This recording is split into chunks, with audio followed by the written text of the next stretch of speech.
Assalamualaikum warahmatullahi wabarakatuh.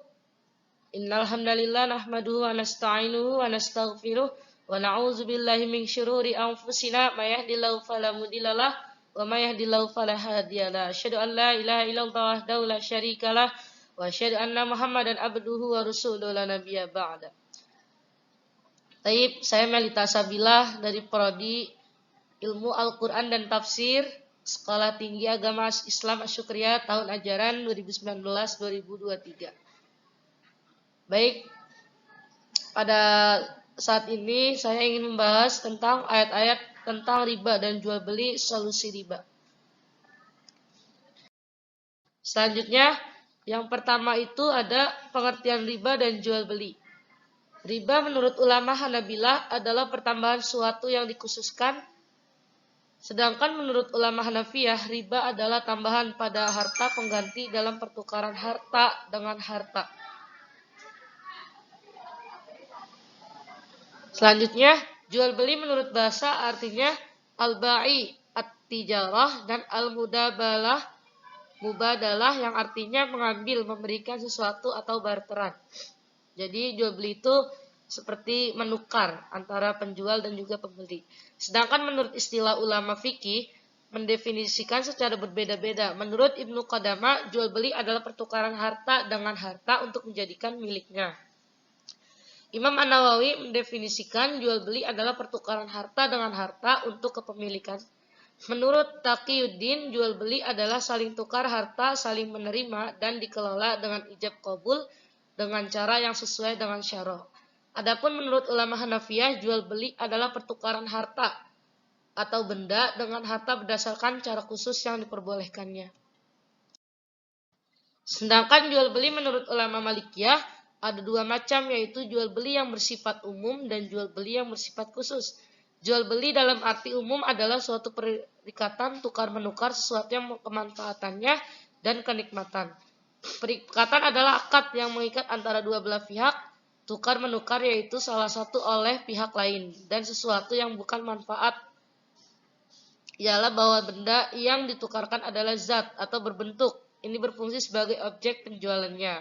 Jadi bukan manfaatnya atau bukan hasilnya. Jual beli dalam arti khusus adalah ikatan tukar-menukar, sesuatu yang bukan manfaatan dan bukan pula kelezatan yang mempunyai daya tarik.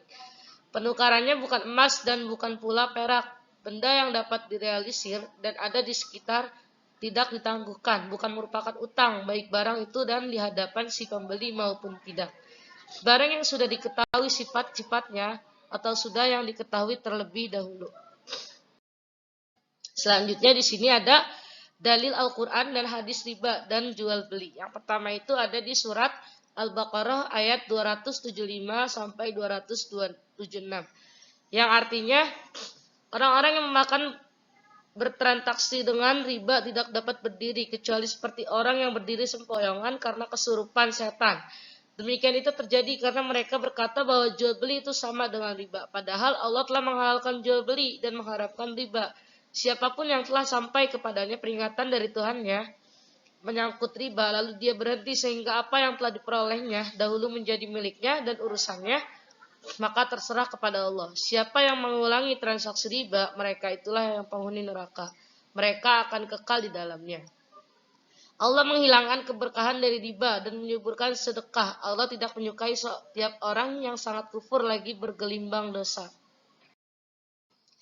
Selanjutnya Al-Baqarah ayat 278 dan 279 yang artinya, wahai orang-orang yang beriman, bertakwalah kepada Allah dan tinggalkanlah sisa riba yang belum dipungut jika kamu orang-orang mukmin. Jika kamu tidak melaksanakannya, ketahuilah akan terjadi perang dahsyat dari Allah dan Rasul-Nya. Akan tetapi jika kamu bertaubat, kamu berhak atas pokok hartamu, kamu tidak berbuat zalim atau merugikan dan tidak dizalimi atau dirugikan. Terakhir itu ada di surat Ali Imran ayat 130. Wahai orang-orang yang beriman, janganlah kamu memakan riba dengan berlipat ganda, dan bertakwalah kepada Allah agar kamu menjadi orang yang beruntung. Menurut tafsir Jalalain, Jalaluddin Al-Mahalli dan Jalaluddin Asyuyuti di dalam surat Al-Baqarah ayat 275 dan 276. Orang-orang yang memakan riba artinya mengambilnya. Riba itu adalah tambahan dalam muamalah dengan uang dan bahan makanan. baik mengenai banyaknya maupun mengenai waktunya, tidaklah bangkit dari kubur-kubur mereka seperti bangkitnya orang yang kemasukan setan disebabkan penyakit gila. Yang menyerang mereka minal masih berkaitan dengan yakumuna. Demikian itu maksudnya yang menimpa mereka itu adalah karena maksudnya disebabkan mereka mengatakan bahwa jual beli itu seperti riba. Dalam soal diperbolehkannya, berikut ini dikembalikan dari persamaan yang mereka katakan itu secara bertolak belakang. Maka firman Allah menolaknya, padahal Allah menghalalkan jual beli dan mengharamkan riba. Maka barang siapa yang datang kepadanya, maksudnya sampainya kepada pelajaran atau nasihat dari Tuhannya, lalu ia menghentikannya, artinya tidak memakan riba lagi, maka baginya apa yang telah berlalu. Artinya sebelum datangnya larangan dan doa tidak diminta untuk mengembalikannya dan urusannya dalam memanfaatkannya terserah kepada Allah. Dan orang-orang yang mengulangi memakannya dan tetap menyamakannya dengan jual beli tentang halalnya, maka mereka di dalamnya.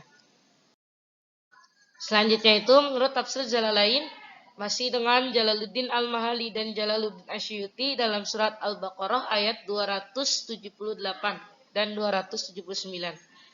Hai orang-orang yang beriman, bertakwalah kamu kepada Allah dan tinggalkanlah, maksudnya jauhilah sisa yang ditinggal dari riba. Jika kamu beriman dengan sebenarnya, karena sifat atau ciri-ciri orang beriman adalah mengikuti perintah Allah. Ayat ini diturunkan tatkala sebagian sahabat masih juga menuntut riba di masa lalu, walaupun riba itu sudah dilarang. Jika kamu tak mau melakukannya, yakni apa yang diperintahkannya itu, maka ketahuilah datangnya serbuan dari Allah dan Rasul-Nya terhadapmu. Ayat ini berisi ancaman keras kepada mereka hingga ketika ia turun, mereka mengatakan tak ada daya kita untuk mengatasi serbuan itu. Dan jika kamu bertobat, artinya menghentikannya, maka bagimu pokok atau modal hartamu agar kamu tidak menganiayanya. Dengan mengambil tambahan dan tidak pula teraniaya dengan menerima jumlah kekurangannya. Selanjutnya menurut tafsir Ibnu Katsir, Ismail bin Umar Al-Quraisy bin Katsir. Dalam surat Al-Imran ayat 130, Allah Subhanahu wa taala berfirman, melarang hamba-hambanya untuk mukmin. Yang mukmin memperlakukan riba dan memakan riba yang berlipat ganda. Seperti yang dahulu biasa mereka lakukan bila telah tiba masa pelunasan hutang, maka jalan keluar ada kalanya si pengutang melunasi utangnya untuk membayar bunga ribanya. Jika ia membayar, maka tidak ada masalah. Tetapi jika ia tidak dapat membayar utangnya, dia harus menambah bayarannya sebagai ganti dari penangguhan dari pelunasannya. Demikianlah seterusnya sepanjang tahun. Ada kalanya utang sedikit menjadi bertambah banyak dan berlipat-lipat dari utang yang sebenarnya. Selanjutnya menurut dalil hadis riwayat Al-Bazzar yang artinya dari Rifa'ah bin Rafi pernah ditanya mengenai pekerjaan apa yang paling baik. Jawab Nabi, kerja dengan tangan dan semua jual beli yang mabrur. Hadis Bazar nomor 3731 dan dinilai sahih oleh Al-Hakim. Dan juga ada di Bulughul Maram nomor 784. Yang kedua itu ada di hadis riwayat muttafaqun alaih dari Jabir ibnu Abdullah radhiyallahu anhu bahwa ia mendengar Rasulullah sallallahu alaihi wasallam bersabda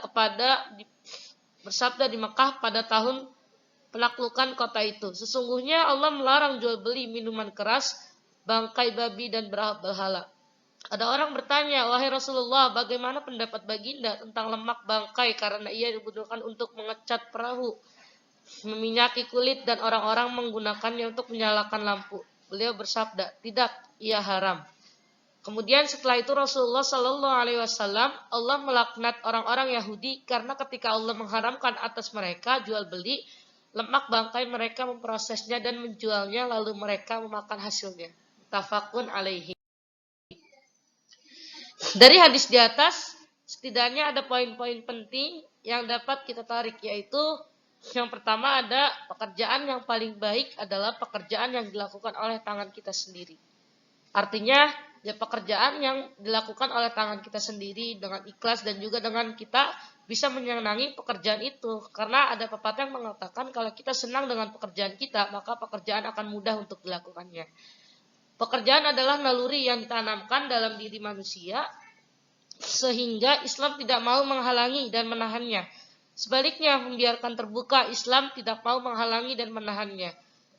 membiarkan terbuka seluruh pintu dan lapangan pekerjaan itu. Manusia bebas memasuki pintu manapun dan melalui jalur manapun. Setiap pekerjaan yang menghantarkan manusia menuju suatu tujuan, sehingga mendatangkan suatu manfaat dan tidak berakibat buruk kepada dirinya ataupun orang lain.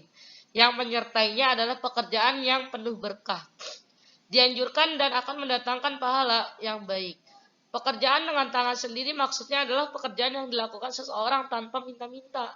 Karena ada yang mengatakan tangan di atas itu lebih baik daripada tangan di bawah. Pekerjaan itu bisa berupa profesi sebagai tukang batu, tukang kayu, pandai besi, maupun pekerjaan lainnya.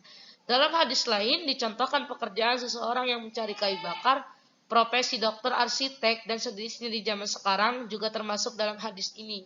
Jadi dalam Islam semua pekerjaan itu baik apabila dikerjakannya dengan baik, dengan ikhlas. Bahkan pekerjaan apapun bisa menjadi pekerjaan yang paling baik dengan syarat pekerjaan itu halal, tidaklah dilarang oleh agama dan bukan bersifat meminta-minta. Selanjutnya, jual beli yang bersih merupakan kriteria pekerjaan yang baik. Secara linguistik, al-ba'i, jual beli berarti pertukaran sesuatu dengan sesuatu. Secara istilah, menurut ulama Hanafiyah, jual beli adalah pertukaran harta, mal, dengan harta dengan menggunakan cara tertentu. Pertukaran harta dengan harta di sini diartikan sebagai harta yang memiliki manfaat serta terdapat kecenderungan manusia untuk menggunakan dengan cara tertentu melalui proses ijab qabul. Jadi kalau kita ingin jual beli itu harus ada proses yang namanya ijab dan qabul secara langsung. Seperti halnya kita membeli sesuatu di pasar, kita bisa bertemu dengan seorang pembelinya dan kita sebagai seorang penjual dan kita sebagai pembeli. Itu dinamakan ijab dan kabul. Selanjutnya, jual beli yang baik adalah jual beli yang terpenuhi rukun dan syaratnya serta bersih dari unsur riba dan penipuannya. Di sini ada rukun dan syarat jual beli tersebut adalah sebagai berikut. Yang pertama, penjual. Ia harus memiliki barang yang dijualnya untuk mendapatkan izin penjualnya dan sehat akal. Pembeli, ia disyaratkan diperbolehkan bertindak dalam arti ia bukan orang yang kurang waras atau bukan anak kecil yang tidak mempunyai izin untuk membelinya. Barang yang dijual harus merupakan hal yang diperbolehkan dijual bersih, bisa diserahkan kepada pembeli dan bisa diketahui pembeli meskipun dengan hanya ciri-cirinya. Bahas akad, yaitu penyerahan ijab dan penerimaan kabul dengan perkataan atau perbuatan. Kerelaan kedua belah pihak, yaitu penjual dan pembeli. Jadi jual beli tidak sah dengan ketidakrelaan salah satu dari kedua pihak. Jadi kalau kita menjual kita harus ikhlas dan pembeli juga harus menerimanya dengan senang hati. Maka di situ disebut dengan sah. Jadi tidak boleh ada tidak kerelaan di dalamnya. Selanjutnya itu adapun bahaya atau alasan mengapa riba dilarang di dalam Islam antara lain. Yang pertama itu hati mulai keruh atau agiar. Meskipun andaikan lidahnya basah oleh zikiran, mudah terjangkit penyakit abnormal, idiot, dan lain-lainnya. Tidak akan mendapatkan keberuntungan, utamanya di akhirat. Karena kita semua itu hidup hanya tinggal menunggu akhiratnya saja. Tidak dapat berdiri melainkan seperti berdirinya orang yang kemasukan syaitan lantaran tekanan batin atau penyakit gila. 1 dirham yang diambil dari riba itu dosanya lebih besar di sisi Allah daripada 36 kali zina yang dilakukan oleh seseorang. Dan dosa dari riba yang paling rendah menurut riwayat yang lain adalah seperti dosa seseorang yang menyetubuhi ibunya. Allah melaknat orang yang memakan riba, yang mewakili transaksi riba, 2 orang sanksinya dan orang yang menuliskannya. Orang yang telah mengetahui bahwa yang dilakukannya itu termasuk riba tetapi masih terus diulangi mengambil riba, maka orang itu adalah penghuni neraka dan akan kekal di dalamnya. Karena kalau kita sudah mengetahui sesuatu yang harusnya nggak boleh kita lakukan, tapi kita masih tetap melakukan kejelekan itu, maka kita akan mendapatkan dosa plus juga nerakanya. Tapi ketika kita belum mengetahui apapun itu, maka masih diwajarkan. Tapi kalau kita udah mengetahui segala sesuatu, mana yang halal dan mana yang haram, mana yang gak boleh dan mana yang boleh, maka kita harus tidak melakukan yang gak boleh dan tetap berada di jalan Shiratal Mustaqim. Doanya terhijab atau tidak dikabulkannya, dan mereka tidak diampuni oleh Allah dengan benar-benar kecuali dengan benar-benar bertaubat dan meninggalkan perbuatan itu. Nah, di sini ada kesimpulan. Jual beli adalah suatu transaksi pertukaran harta dengan harta yang menyebabkan pindahnya kepemilikan dengan cara yang sesuai dengan syariat. Sedangkan riba adalah akad yang terjadi dengan penukaran tertentu baik bentuk barang sejenis maupun uang yang berlebih ketika pengambilannya sesuai dengan jatuh temponya. Dalil mengenai jual beli dan riba sangatlah banyak. Salah satunya terdapat tadi di surat Al-Baqarah yang artinya Allah telah menghalalkan jual beli dan mengharamkan riba. Juga terdapat dalam hadis yang diriwayatkan oleh Muslim yang artinya dari Abu Hurairah radhiyallahu anhu bahwa Rasulullah bersabda, diperbolehkan menjual emas dengan emas yang sama timbangannya dan sama sebanding, dan perak dengan perak yang sama timbangannya, dan sebanding. Barang siapa menambah atau mengurangi tambahan maka itu riba. Pada realitanya banyak umat Islam yang tidak memahami tata cara untuk beli yang sesuai dengan syariat Islam dan ancaman riba. Dewasa ini marak sekali sistem jual beli yang di dalamnya terdapat unsur riba seperti penjual yang mengurangi takaran, jual beli yang mengandung unsur penipuan atau gharar, jual beli barang-barang haram seperti anjing, khamar, obat-obatan terlarang, dan sebagainya. Mengatasi permasalahan tersebut, tentunya Islam telah memberikan petunjuk kepada umatnya dalam masalah yang berkaitan dengan tata cara jual beli yang baik. Dan keharaman riba yang baik itu terdapat di dalam Al-Quran dan hadis yang sebagaimana tadi telah disampaikan oleh pemakalah.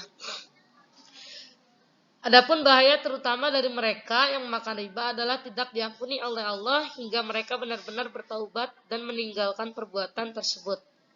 Sehingga Allah mengancam akan melaknat orang yang memakan riba, yang mewakili transaksi riba, 2 orang saksinya dan orang yang menuliskannya. 4 orang yang menjadi hak bagi Allah untuk tidak memasukkan mereka ke dalam surga dan tidak merasakan mereka pada kenikmatannya, yaitu peminum arak, pemakan riba, dan pemakan harta anak yatim, dan orang yang menyakiti kedua orang tuanya. Jadi pesan dari ayat ini ialah bahwasannya riba itu emang haram dan gak boleh dilakukan.